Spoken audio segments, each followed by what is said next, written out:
Hey aka hozir. Aka uzr aka. Bo'lmisan sen nima qilyapsan?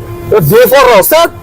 Ko'zingga qarab chiqmaysan. Mushimda qancha turishini bilasanmi? Aka uzr, ishlab to'lab beraman. O'rtog'im bo'lgani keldi. Qara. Mushimni puliga sen 2 marta boshdan oyoq kiyinasan. Tinchlikmi bu yerda janjal bo'lyaptimi? Tinchlikmi nima bo'lyapti bu yerda? Ko'rmaysizmi? Mana befarosat dedim, shimim daddala bo'ldi. Aka, bitta shim ekan u va shunga shuncha baqir-chaqir qilish shartmi? Qancha turadi? Nima? Bitta shim? Ha buni narxi 200 dollar turadi. Bu meni o'rtog'im bo'ladi. 200 dollar bo'lsa men beraman shuni. O, ha endi bu erkak ishi bo'ldi. Oy, to'xtagan. Shimingni yechib ket.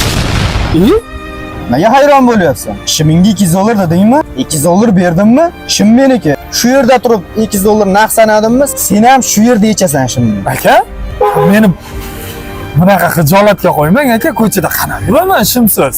Iye.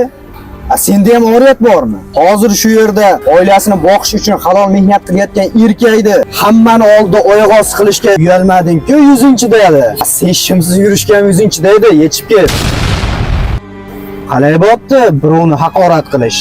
Shu gapni esdan chiqarma.